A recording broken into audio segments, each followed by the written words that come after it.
Vítej v podcastu o šití a párání, ve kterém si budeme povídat o švadlenkách, které šily šťastně až do smrti. Já jsem Bára a vedu online kurzy šití kabelek a baťohů pod značkou Šijeme kabelky. Já jsem Lucka a šiju ty nejtočivější sukně na světě. Jsem velkou propagátorkou šití s projektorem a tvořím videa o šití na TikToku.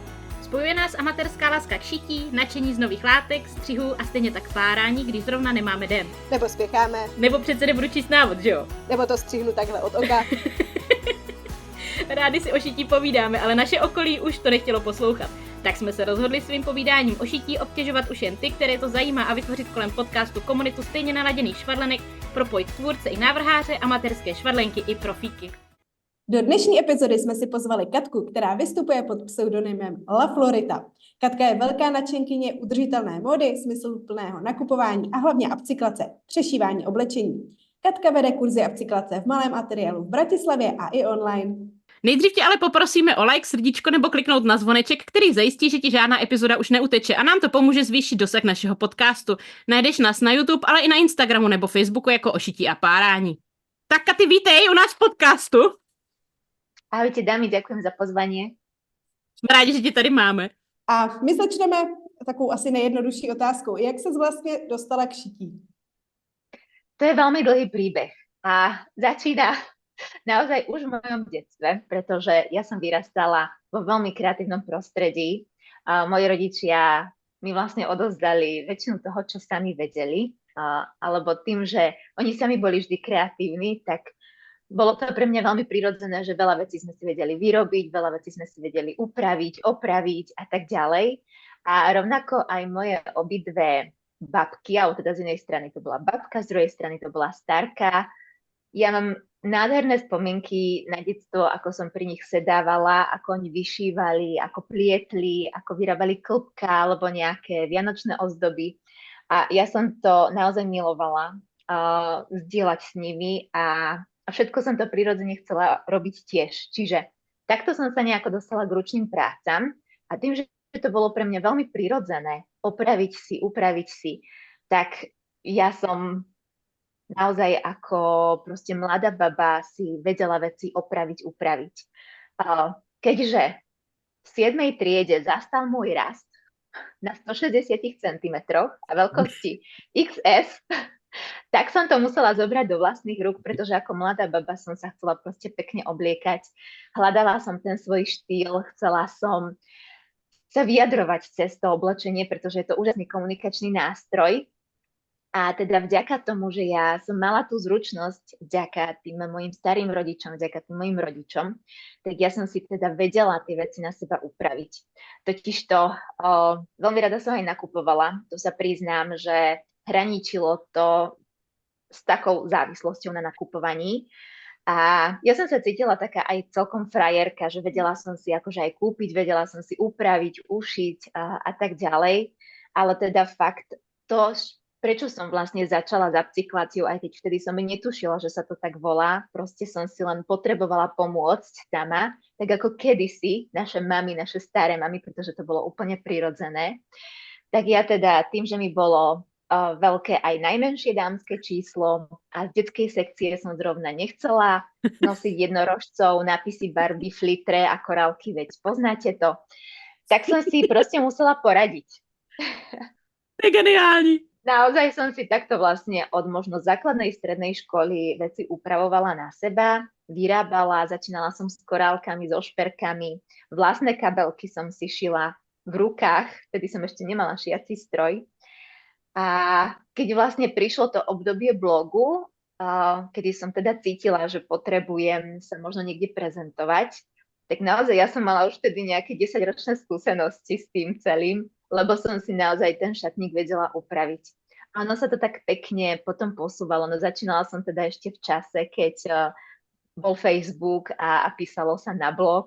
A teda postupne sa to formovalo do nejakého instagramového profilu a tak ďalej. Ja som teda vyštudovaný špeciálny pedagóg surdoped, bola som učiteľkou a po 3 rokoch v školstve som si povedala, že možno by som to skúsila teda aj sama ako podnikateľka a vytvorila som teda kurzy upcyklácie a kurzy šitia, aby som to naučila ľudí, keďže nikdy som nemala ambíciu mať nejakú svoju značku. Bavilo ma práve to odovzdávať to svoje know-how a cítila som, že to má oveľa vyššiu pridanú hodnotu, keď naučím, dajme tomu, alebo keď len ukážem, inšpirujem 20 000 ľuďom na tých mojich sociálnych sieťach.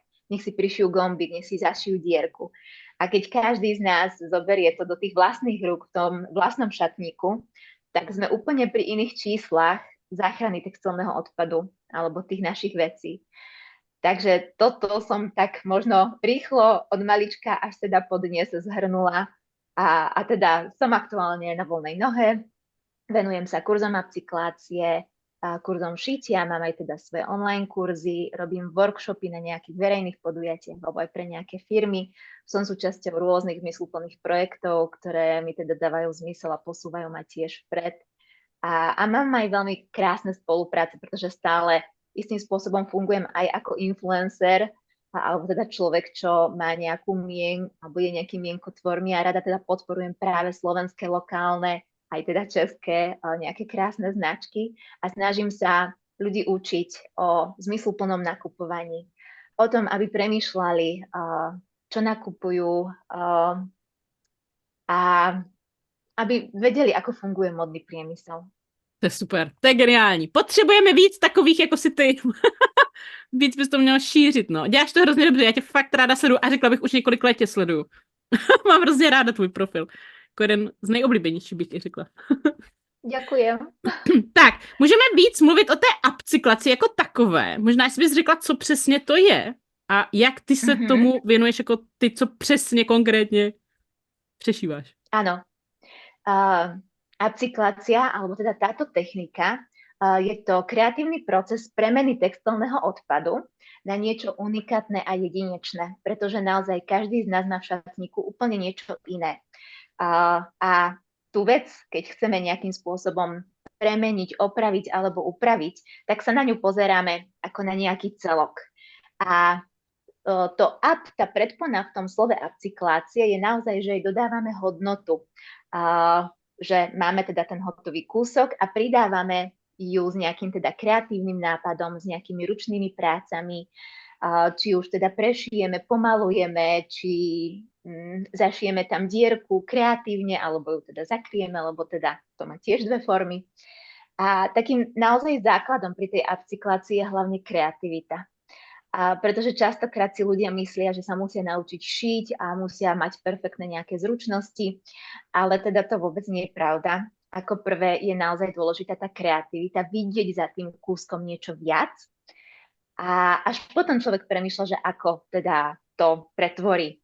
Možno niekedy to nemusí pretvoriť aj sám, môže si na to niekoho nájsť šikovného, babku, maminu, nejakú šikovnú krajčírku alebo kamošku, ktorá teda vie upcyklovať, alebo teda aj mňa, alebo nejaký kurz.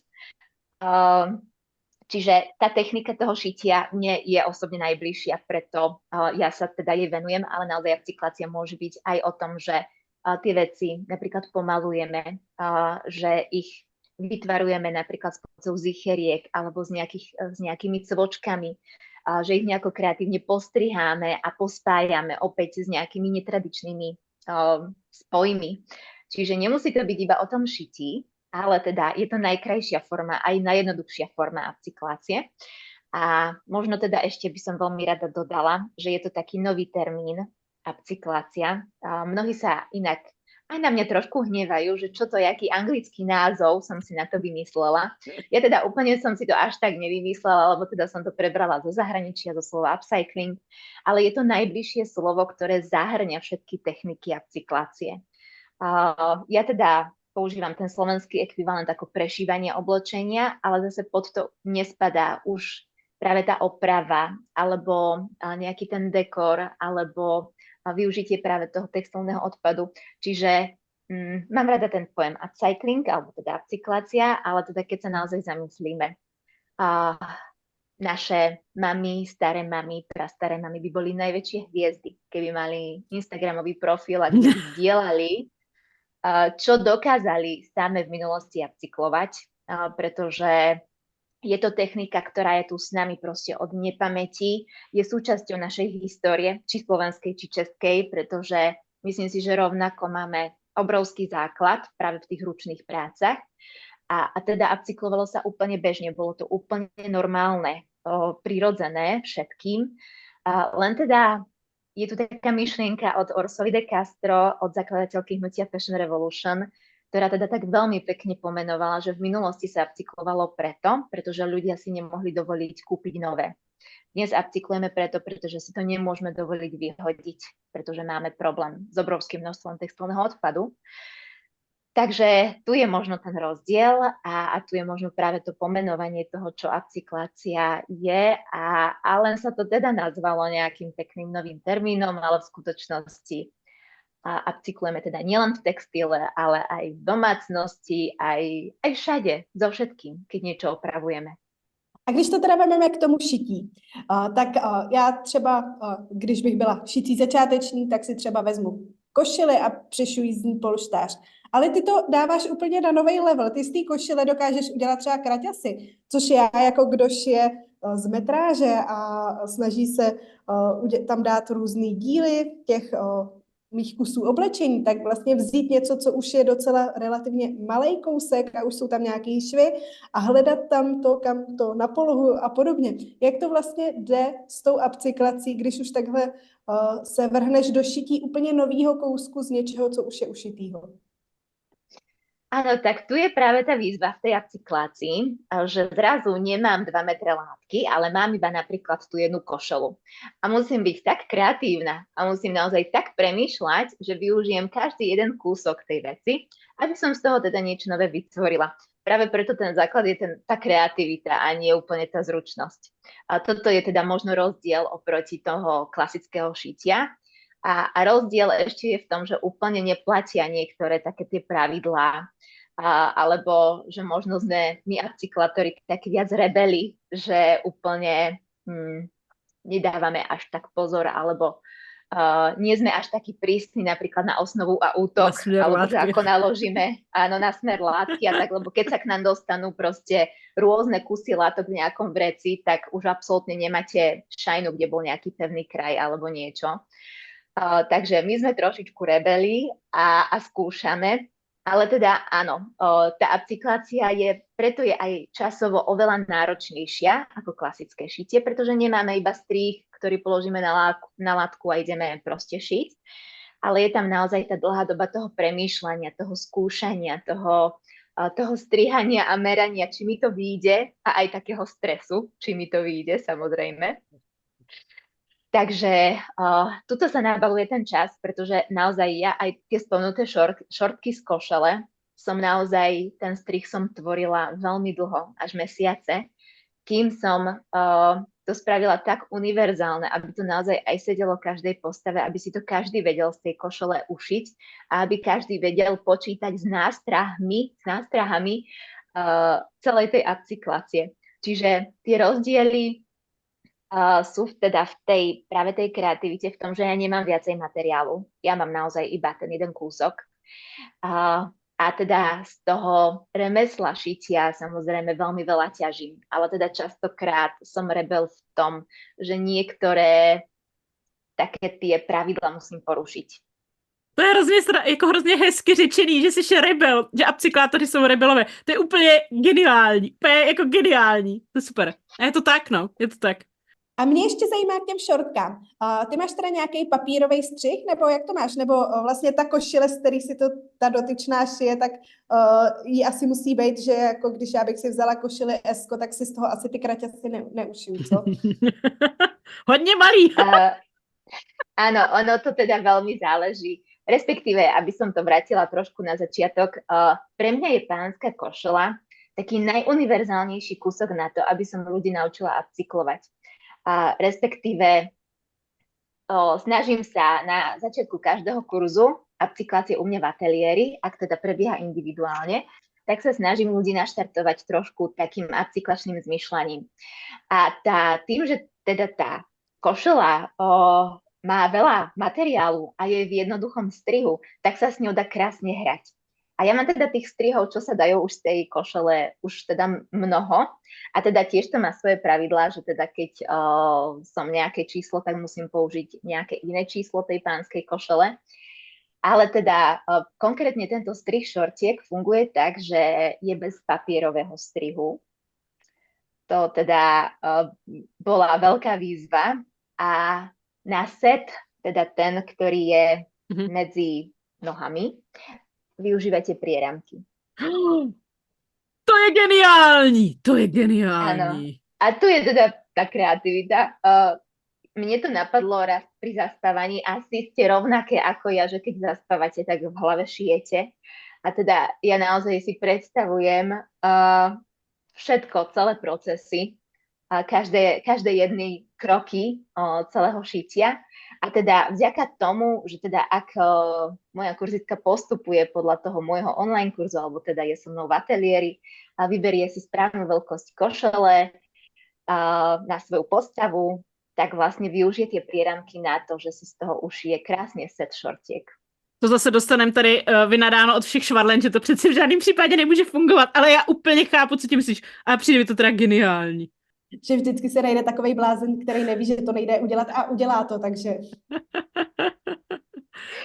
Áno, zase ja sa musím aj priznať, že tiež akože to nevymýšľam úplne, že z brucha tie nové kurzy, že napríklad kým som dala von tento online kurz, tak ja som ušila 12 šortiek. 12. Aby som si naozaj overila aj strih tých košiel, pretože možno človek si povie, a však košela. Ale naozaj je každá iná. Jedna je taká autobusárska, široká, jedna je taká zase vyzúžená, pretože má tam už teda tie odševky, alebo teda záševky po vašom. A každá je proste iná, takže naozaj, kým som teda bola odvážna a tá rebelka, kým som teda ho zverejnila, tak som ich 12 kusov ušila, aby som si naozaj bola istá. To musím vyzkoušet, to mě úplně teďka, jakoby jestli to fakt sedí ten set, to je geniální. Já tady mám hromadu košel po dědečkovi, když umřel, tak babička mi to všechno poslala, jsem to všechno zhrábla, že tak to musím zkusit hned. Áno, väčšinou takto, aj teda, či už teda na kurzoch u mňa, alebo mi potom už baby posielajú fotky, tak využívajú práve takéto sentimentálne kúsky, presne po manželovi, po ockovi, po detkovi a že vlastne no takto krásne si to vedia zapcyklovať a veľmi je to taký pekný prvok toho, že máš tú košielku toho človeka stále. Na zadku. Na zadku napríklad. To je boží, na to jsem nikdy nenarazila, to je úplně jako tvůj výmysl. Ty průramky. Tak ono to má prostě tvar toho sedu. Vpredu je prieramok, je hlbší a viac vykrojený, čo je vlastne zadoček. A vlastne vzadu nie je teda až taký vykrojený. A to je vlastne predok. Ale samozrejme, tam sa s tým ešte dá hrať ďalej. V tom kurze to je všetko teda natočené. A teda väčšinou sa to podarilo, na 99% sa to podarilo a tým, čo sa to nepodarilo, tak mi to nenapísali alebo neposlali fotku, takže možno, že tam je nejaká neúspešnosť, ale teda väčšinou ľudia, čo postupujú podľa toho, tak si to ušijú. A teda ja som sa aj snažila nájsť na internete, že či to už niekto skúsil predo mnou a nenašla som, takže nechcem si úplne pripisovať zásluhy, pretože viete, ako to je s týmto kopírovaním, inšpirovaním, ale tak minimálne ja som rada, že ľudia upcyklujú. To je pre mňa proste to najviac. Takže toto je môj cieľ. Znižovať textilný odpad. Boží. A co dalšího se dá ušit z košile? Čokoľvek. Všetko. Pretože akýkoľvek kus oblečenia vieme využiť ako materiál, keď si ju rozpárame, roztriháme. Takže dá sa naozaj všetko. Je teda už na našej kreativite, čo potrebujeme, alebo teda ako by sme si to chceli ušiť. Ale teda práve tie moje online kurzy ja mám zamerané, aktuálne tam mám 10 topov, 2 sukničky a 1 šortky.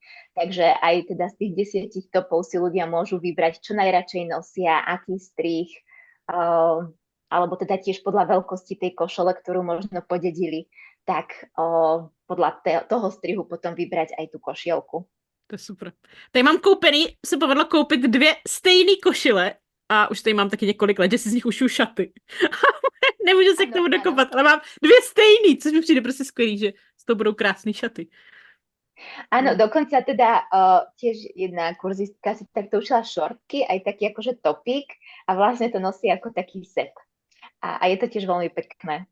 A když si vybíráš nějaký ty materiály nebo kusy oblečení, který upcykluješ, máš radši nějaký materiály, nebo je ti to jedno a šáhneš po všem?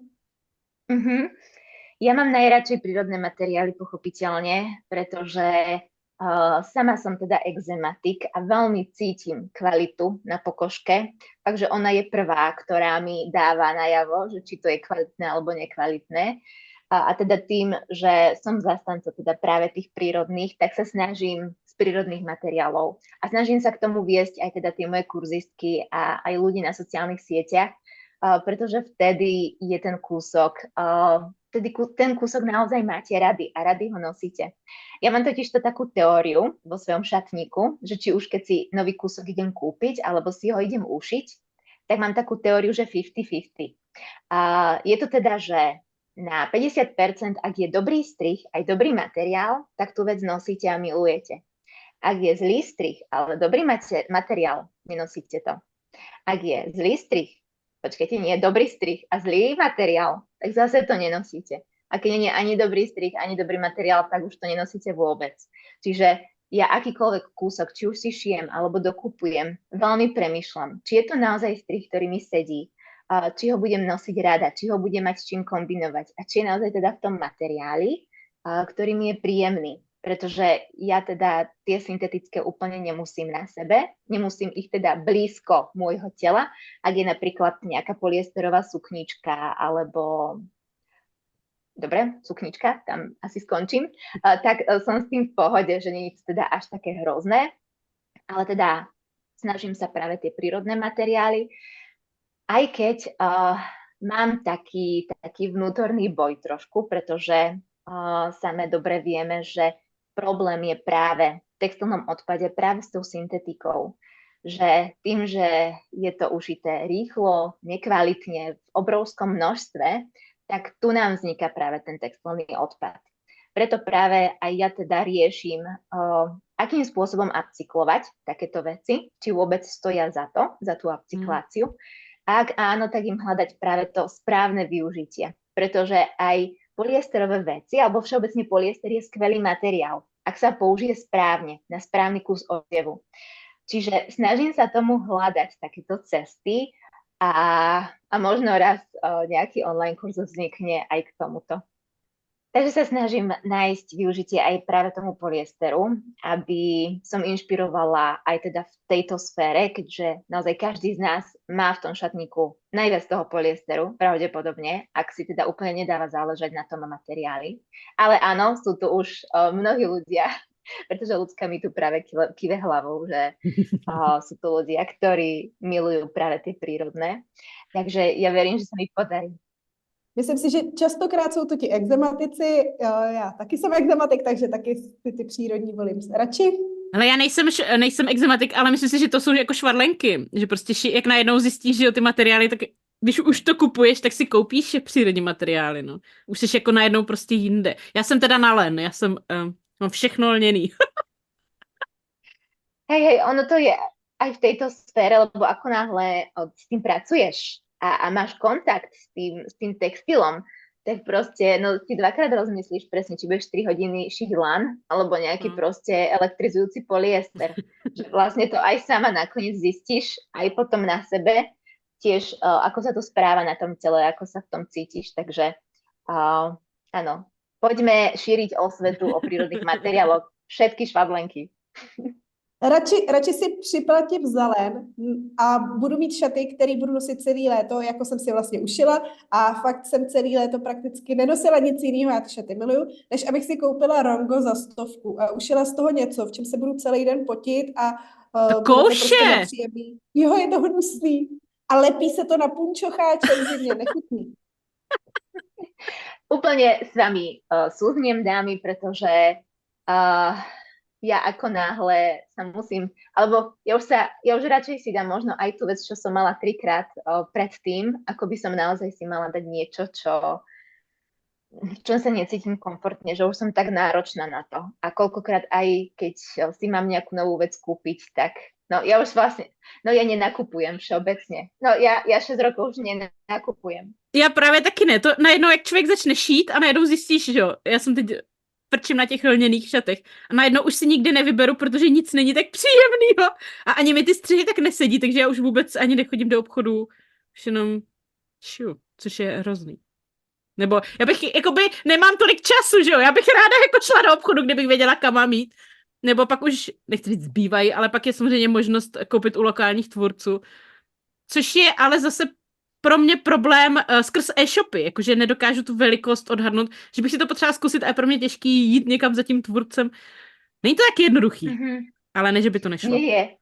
A tým, že my aj poznáme už ten materiál, alebo že už tým, že vieš, ako sa správa, ako je padavý, ako je splývavý, tak častokrát ja už to vidím, aj teda keď online si niečo pozerám, tak už vidíš, ako sa ten materiál správa aj napríklad na tej modelke, ako vyzerá. A už aj z toho vieš prečítať, že ako sa bude teda správať na tebe. A presne, my sme predsa každá iná. Nás módny priemysel chce zaškatulkovať do nejakých čísel, do nejakých písmenok. Pritom každá sme iná a práve to šitie na mieru robí tie naše milované kúsky. Lebo napríklad, áno, ja možno som takéto tabulkové XS-ko, ale mám posunutý pás vyššie. Čiže aj čokoľvek, čo si kúpim v XS-ku a je mi akože dobre, tak mám opticky zlé pás, takže buď si to musím prešívať, čo teda viete, že už niekedy sa už ani človeku nechce. Keď už si to kúpil, tak ako ja radšej si to ušiem sama. A časovo je to pre mňa aj oveľa výhodnejšie za 3 hodiny si možno niečo ušiť, ako 3 hodiny chodiť po nákupných centrách. Ja by som možno teraz ešte chcela spomenúť taký jeden fenomén, ktorý vnímam a ktorý pre mňa je absolútne teraz taký oči otvárajúci, pretože v minulosti, ak si pamätáte takéto rozprávanie našich rodičov, starých rodičov, že všetci nosili to isté. Pretože teda iné nebolo a keď chceli niečo kreatívnejšie, tak si ušili z burdy, uplietli si, uhačkovali si a tak ďalej. Dnešný fenomén dnešnej rýchlej módy, alebo teda veci v nákupných centrách, deje sa to isté. Všade je to isté. Vy chodíte aj 3 hodiny, 4 hodiny po nákupnom centre a vy si neviete kúpiť na seba vec. Vy nemáte pocit, že tie veci vám sedia, že by ste našli nejaký skvelý kvalitný kúsok a poviete si, že veď všade majú to isté. Je to teda vplyvom trendov, aj teda vplyvom toho, že odráža to práve teda nejaký ten smer toho modného priemyslu. A opäť sa deje to isté. Ja teda tým, že často chodím po stredných školách a rozprávam sa s mladými ľuďmi, tak tí sami to teraz vnímajú a práve preto chcú byť rovnako kreatívni a začínajú si tvoriť sami. Alebo nakupujú v sekáčoch a dotvárajú si tie veci podľa seba. Čiže máme rovnaký ako keby prístup k móde, ale máme 2 odlišné možno časové pásma a rovnako aj 2 odlišné ponuky, lebo naozaj dnes sú to masy oblečenia, ktoré nájdeme v našich obchodoch, ale všade je to isté. To je úplně pravda. Já si pamatuju, když jsem dospívala, tak jsem se těšila, až se dostanu do toho města, do Plzně třeba a půjdu po těch obchodech a budu si to zkoušet a strávila jsem tam třeba hodiny a byla jsem jako, tohle je hezký, na tohle nemám peníze. Ale teď já, když jdu někam do obchodu, já z toho mám vždycky, neřekla bych úzkosti, ale já jsem během 20 minut naprosto příšerně otrávená. A teď já úplně nerada šiju manželovi a on si třeba chce koupit košile, kalhoty a chce u toho mojí asistence, abych mu řekla, jak to vypadá. A já už po 10 minutách říkám, Ježišmarja, mě už to tady tak nebaví, tady je všude to samý. Teď ty kousky, to je vidět, jak je to beztvarý, nebo je to prostě nudle, absolutně postrádající jakýkoliv krejčovský cokoliv. A nesnáším to. Áno, kam sme sa to dostali, že ženy nemajú radi nakupovanie však. Ale mě ještě zaujalo, jak jsi říkala, že chodíš po středních školách. Ty děláš přednášky na středních školách? Áno. Som súčasťou jedného projektu, ktorý sa volá Hacknisa a chodíme taká skupina lektorov po stredných školách, väčšinou je to tak 2-krát mesačne a snažíme sa ľudí inšpirovať nejakými takými svojimi príbehmi a celá tá naša skupinka, alebo teda ten projekt je zameraný proti fajčeniu. Aby teda mladí ľudia možno sa inšpirovali alebo hľadali to, čo ich baví a teda neuchylovali sa k nejakým závislostiam, pretože mladí ľudia budú robiť všetko zakázané tak, či by sme im robili prednášky proti fajčeniu, no radšej sme to teda povedali sme si, že toto nefunguje, takže chodíme taká skupinka super ľudí. Už sa to inak rozbieha aj v Čechách, takže veľmi odporúčam, ak by ste si teda pozreli Hackni sa, tak dá sa aj tú svoju školu zaregistrovať. Je to teda zamerané na stredné školy. A teda vďaka tomuto ja mám naozaj veľmi blízko teraz k mladým ľuďom. A aj teda tým, že mám bráška 18-ročného, takže veľmi vnímam, ako aj on premýšľa a veľmi sa teším z tejto generácie, pretože ja teda mám pocit, že sú úplne niekde inde vo veku, kedy ja som teda bola. A čo sa mi teda naozaj veľmi páči, tak väčšinou, keď sa tých mladých ľudí opýtam, že kde nakupujú, tak hneď ako prvé pomaly zborovo povedia v sekáčoch. Čo ja som ešte z generácie, kde... My sme sa za to stydili. My sme sa za to... A ani neboli teda také, ale teda teraz naozaj povedať, že toto mám zo sekáča, je vlastne in. Je to vlastne, alebo že toto som si sama tu našila, alebo prerobila, alebo čo, že krásne to vnímajú tí ľudia a veľmi sa z toho teším. Já to mám v sobě doteď, takovej ten jako, že to není vůbec cool chodit do sekáčů a že to není vůbec cool ani jako šití. Já jsem vlastně celý Gimpl jsem maskovala, to vlastně nikdo o mě nevěděl, že umím šít. Ani na vejšce, to vlastně moji kamarádi vůbec, myslím si, že většina těch kamarádů to vůbec neví možná doteď. Už je to 3 roky živý. Jo, jakože jsem to hrozně dlouho tajila. Vlastně doteď o tom jako neumím mluvit, nějak takový šířit normální konverzaci. Pořád to mám v sobě, že to prostě není jako hustý. Takže mám radost z nové generace, jestli fakt se to jako překlápí. Je pravda, že oni mají úplně jiné informace tím, jak mají mobily a dosahy úplně jinde. Že o tom jsme neměli. Aj už vyrastajú skôr v takej dobe, kedy je to prirodzené, taká tá starostlivosť o životné prostredie, alebo tým, že naozaj sa už po sociálnych sieťach dosť šíri o tom, že čo je za modným priemyslom, ako funguje. Ja teda prvé informácie sa ku mne dostali možno pred nejakými 8-9 rokmi, že v Bangladeši sú nejaké továrne alebo niečo, čiže naozaj teda aj vplyvom tohto je to skvelé, že už takto. Už majú zase nejaké svoje iné veci, ktorým čelia, rovnako ako každá generácia, samozrejme. Ale teda toto ja vnímam veľmi pozitívne. To je super. To je super. Na Hackni se určitě kouknu. Já mám vlastně baret ze sekáčem. Luci, krásna. Úlovok mesiaca, myslím. Já nemám nic. Mám tepláky, co jsem si šila, ale tepláky, takže to vám neukážu. Daj na Instagram dneska svoj outfit of the day a pozrieme si. To bylo na Lucku asi, že? Ne, obě. Ale je pravda, že jsem v nich dneska poprvé vyšla ven, já jsem byla úplně vyřízená. A potřeba jsem na procházku a nechtěla svůj kašla na to tady na vesnici a šla jsem i v teplákách ven poprvé v životě, jsem překonala takovej ten... Takže nejsem na sebe pyšná, ale nikdo mě neviděl, doufám. Tak to já neřeším ani nakladně. A ty seš na vesnici. Jdeme zpátky k upcyklaci. Pojďme. Jakou nejčastější chybu dělají lidi při upcyklaci? Třeba když se na to chtějí vrhnout, zkouší to poprvé a třeba se to úplně nezadaří. Vieš čo? Ja ani neviem. Pretože ja som zastanca toho, že čím človek viac skúša, tak tým sa viac čím človek viac skúša, tým sa viac naučí. A naozaj v tej upcyklácii tým, že to nemá úplne teda presné pravidlá, možno ako pri tom šití, tak je vlastne skvelé, že skúšaš a že sa občas aj popáliš a že občas skombinuješ 2 materiály, ktoré úplne k sebe nefungujú, alebo že niekde sa proste doslova popáliš alebo porežeš, že je to úplne v poriadku, pretože všetko ťa posunie vpred a ty vďaka tomu máš skvelú skúsenosť a vieš ňou do budúcna počítať, keď sa dostaneš k nejakému podobnému upcyklačnému problému znova. Ja teda skôr práve tú chybičku by som našla v tom svete šitia, že strašne veľa ľudí šije, ale nerozumie šiacemu stroju poriadne.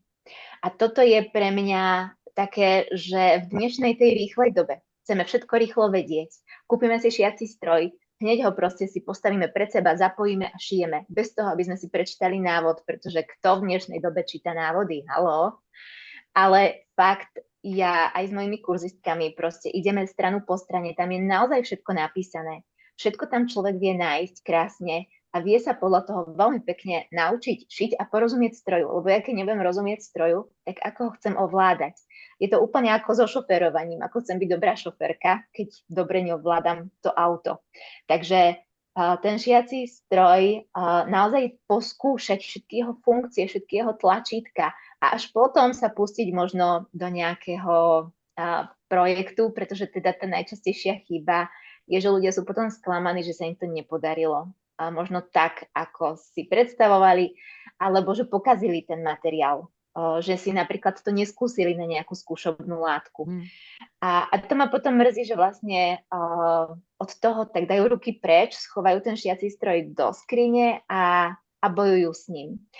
A teraz mi ešte napadlo ďalšie, že si kúpia lacný šiací stroj, pretože si myslia, že však iba začínajú a začiatočnícky v úvodzovkách šiací stroj za 50 eur z Lidla im bude stačiť. Ale ja teda úplne nie som toho zástancom. Radšej by som odporúčala pár eur alebo korún si radšej viac našetriť a kúpiť si trošku kvalitnejší ten šiací stroj. Pretože áno, rovnako sa ušije aj na takom lacnom šiacom stroji, ale tá kvalita toho šitia na tom trošku drahšom je lepšia. Rovnako opäť ako s autom. Z bodu A do bodu B viem v pohode prejsť aj na favoritke, aj na Audinke. Ale tá kvalita toho zážitku je iná. No, v tej favoritke už nikdy nenasadne ten začiatočník do auta, lebo proste mu to bude zdochýňať, bude mať traumu, zostane niekde v križovatke. No. To sa mi stalo s Felicí. Aj mne.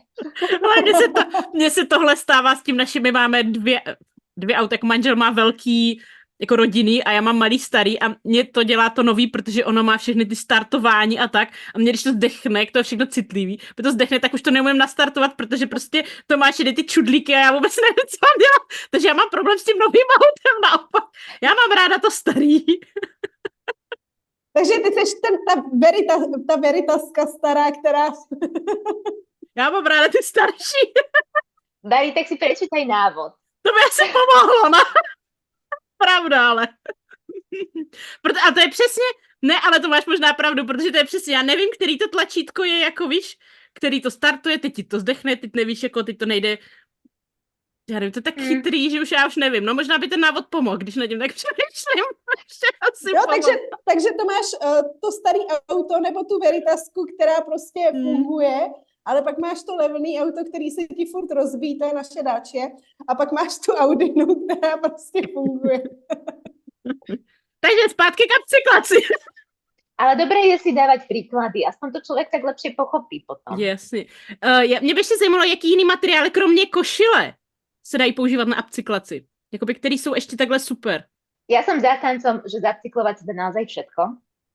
Ale teda áno, niektoré kusky sú univerzálnejšie, niektoré sú náročnejšie. Ja teda práve tú košelu používam aj skrz to, teda, že áno, ten materiál je to väčšinou bavlna, dobre sa to šije, nešmýka sa to a tak ďalej, takže väčšinou teda práve tá pánska košela. Ale mám kurz zameraný aj na nohavice, klasické, teda už či už džínsy alebo teda nohavice, z ktorých sa dá ušiť bundička, ale teda takisto teraz už pripravujem také nové verzie, že dá sa aj sukňa alebo také šaty na traky, dajú sa z nohavíc takisto. Takže ta kreativita podľa mňa je tam naozaj bezhraničná. Ale to, co říkáš, teda spíš tkaniny než pleteniny. Áno, väčšinou tkaniny sa snažím, pretože podľa mňa je to trošičku jednoduchšie, respektíve lepšie to človek pochopí, práve teda ten celý proces. A keď už trošku vie človek pracovať s tou tkaninou, tak idem do tej pleteniny.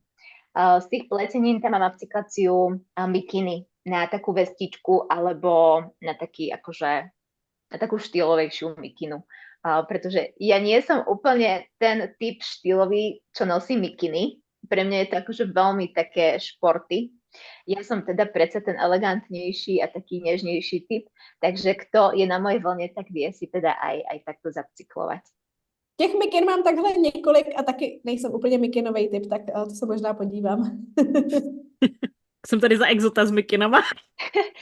Nie, Bari, to je úplne v poriadku. To je úplne v poriadku. Presne, alebo ako sme sa aj rozprávali, ja sa snažím tú upcykláciu tvoriť takú nositeľnú, aby to nebolo iba kde tu akokoľvek prišité, že vlastne naozaj tú praktickosť v tom hľadám ako prvé. Aby ja si to síce prešijem, ale teraz keď to nebudem nosiť, tak ako na čo som to robila. Takže tá praktickosť by tam mala byť, samozrejme, a teda aj štýlovo by mala so mnou súznieť a ladiť. Ale napríklad tiež, mňa rozčulovali kapucne, že keď teda mám kapucňu a na to si dám bundu alebo kabát, tak stále to tam mám na tom chrbte. Tak tiež teraz kapusky prešívam na také roláčiky, na také stojačiky. A hneď to lepšie proste v tom kabate sedí a je mi to veľa praktickejšie. Takže ja sa na to snažím aj takto pozerať. Na tohle jsem přišla u děcek. Já mám 3 malí děti, malý, úplně malý. A přesně nešiju kapuce, šiju jim všude límce, přesně kvůli tomu, jak říkáš, oni jak si to neumíjou oblít, tak si to vždycky obleču přes tu kapuci a pak mají hrb na zádech, takže už mají na všem límce, kapuce nemají. Takže oni chudáci jsou teď šikanovaní, mají jenom límce. Je to šikovnější. A ještě to líp hřeje. Hej, určitě. Co plánuješ dál? Co máš ještě teďka, co vymýšlíš? Na čem třeba teď i pracuješ? Aktuálne pracujem na ďalšom online kurze, ktorý teda bude zameraný už na posledný strih z pánskej košele, lebo už by som sa chcela od toho aj trošku ďalej posunúť. Je táto éra, mám už pocit, že aj trošku za mnou a už takisto aj moje kurzistky a sledovatelia chcú vidieť aj niečo viac ako len teda upcyklácie pánskej košele, čo tak vnímam, ale snažím sa byť stále kreatívna a stále teda vymýšľať niečo.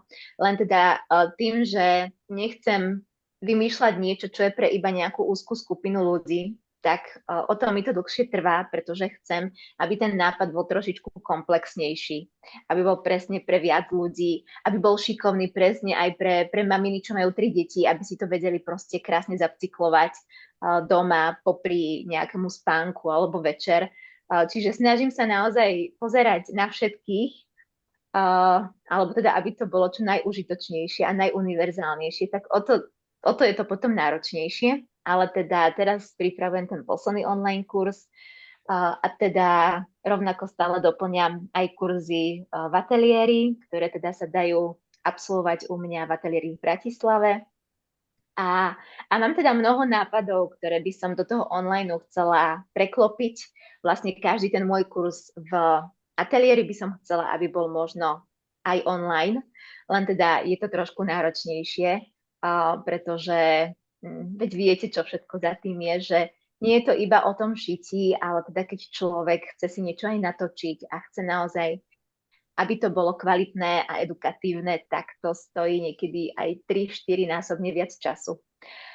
Takže veľmi by som chcela, aby človek kdekoľvek na svete bol, tak aby sa vedel naučiť vďaka teda tým mojim online kurzom upcyklovať a aby to nemusela byť iba pánska košela, ale aby to bolo kreatívne, aby to bolo hravé a aby si to aj sám vedel prispôsobiť. Pretože ja teda, čo už teraz vnímam, že tie moje baby, čo sa ku mne aj vracajú, tak oni už samé sú také kreatívne, že mňa samú by to nenapadlo.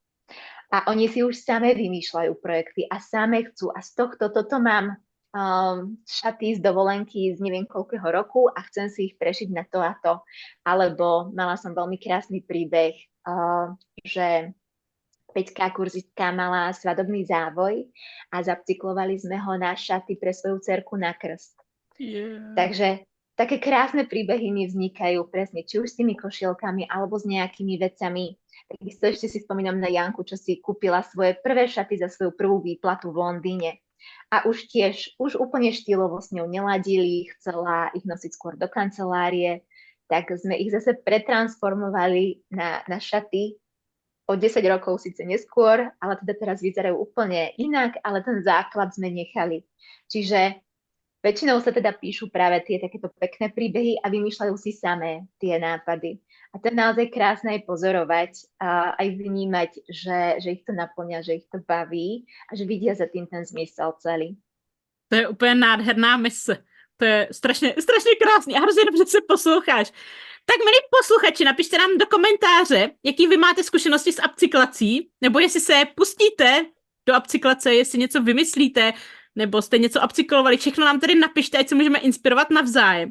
Ještě nám řekni, kam si nás, kde tě můžou naši posluchači sledovat a kde si můžou koupit tvoje kurzy. Áno, tak sledovať ma môžu hlavne na Instagrame, aj na Facebooku, kde ma nájdete ako laflorita.sk. Snažím sa, aby fungoval aj YouTube, ale tam to trošku pokulháva, ale ja sa polepším, takže rovnako aj na YouTube, aj na LinkedIne ako laflorita.sk. A teda, ak ma budete sledovať, tak častokrát sa teda objavujem aj na rôznych podujatiach, aktuálne po Slovensku, ale možno verím, že čoskoro aj v Čechách, ak ma niekto pozve. Takže ak budete sledovať a nájdete ma vlastne na nejakom podujatí, kde budem môcť robiť možno nejaký workshop alebo prednášku, tak veľmi sa teším. A Bari, aby som možno ešte teda doplnila, pretože možno naši poslucháči alebo sledovatelia si teraz predstavujú pod tou upcykláciou, že áno, že premenili tú košelu na nejaké šortky, ale pod upcykláciu spadá práve aj tá oprava oblečenia v podobe toho, že si zašijem ten odpadnutý gombík alebo tú dierku, ktorú tiež môžem schovať alebo priznať nejako kreatívne, že si môžem skrátiť nohavice alebo odpárať nejakú aplikáciu strička, ktorá sa mi tam nepáči, alebo vyšiť nejakú malú kvetinku na nejaký fliačik, ktorý si neviem vyprať. Čiže aj toto je upcyklácia, aj toto je záchrana toho oblečenia a možno taký malý tip, ak budete teraz triediť svoj jesenný šatník, tak určite si dajte na kôpku veci, ktoré potrebujete opraviť a ak teda sa k tomu dostanete a opravíte si ich, tak krásne viete nakúpiť vo vlastnej skrini, pretože myslím si, že tým, že majú nejakú chybičku, tak ich kvôli tomu nenosíte. A takto viete úplne skvelo nakúpiť u seba. Katy, my ti strašně děkujem, jsi strašně inspirativní. Já holky fakt doporučuji Katku sledovat, její Instagram je úplně skvělý, já ho úplně miluju. Máš to krásný, geniální, fakt hrozně. Já tě sleduju už fakt dlouho. Dlouho. Ďakujem, dámy. A bylo nám ctí, děkujeme A my se spolu zase uvidíme za 14 dní. Mějte se krásně, ahoj. Ahoj. Tak nůžky do ruky a jdeme na to.